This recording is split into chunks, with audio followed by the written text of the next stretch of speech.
Hello and welcome to the first episode of Agri Reflections. This series will cover a general reflection on the previous episodes you just watched this week, in combination with updates. Lots and lots of updates. First things first, if you're watching this video on YouTube, please join Bitshoot as well. The link is below. You get the content, including this video, 1 week earlier, plus 2 other videos. The channel growth is more quick in terms of growth rate on Bitshoot, so I want to reward good behavior from a good website. Because one of my friends who actually analyzed the whole algorithm showed that your videos are suppressed until they reach 1,000 subscribers, in which case you get pushed up the algorithm bubble.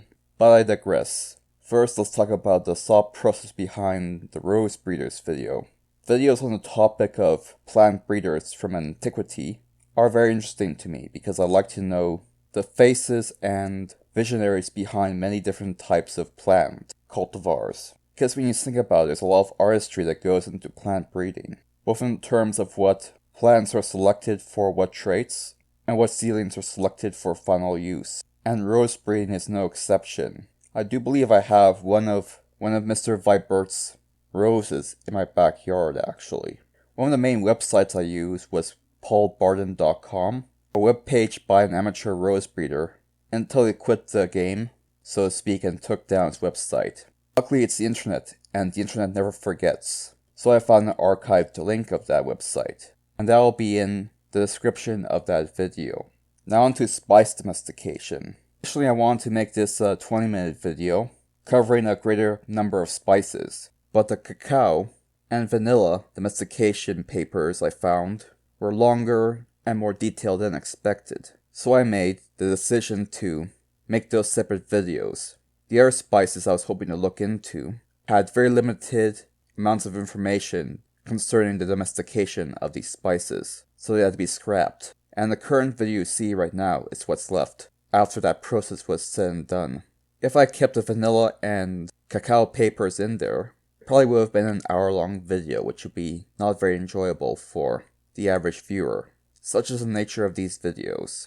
Now on to some updates.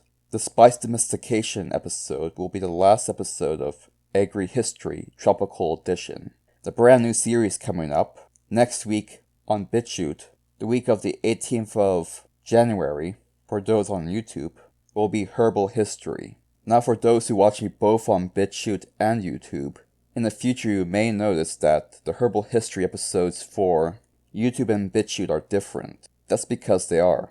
When talking about herbal medicine in antiquity, there is a possible risk of getting flagged for promoting alternative medicine as dangerous for the general public. There's even a few YouTubers that I'm subscribed to that got flagged for promoting bad science by debunking herbal medicine claims. So to cover my butt on this one, I added a few digressions where I just explain how to take this medication, in hopes it doesn't trip up the algorithm. But to be honest, most of you guys are smart enough to know to ask your doctor before taking any medication that may be used for serious diseases like cancer or something like that. You'll know just by watching these videos that they are mostly historical records and current experiments to create new drugs for the future, which may or may not work. Since I have greater faith in the human intellect than YouTube does, I have recreated these videos without the digressions, and even made some improvements to them.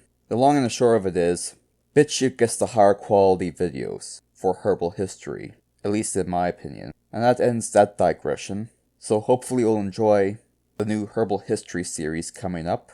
I'll keep an eye on YouTube to see if anything goes wrong with the algorithm, get flagged for something.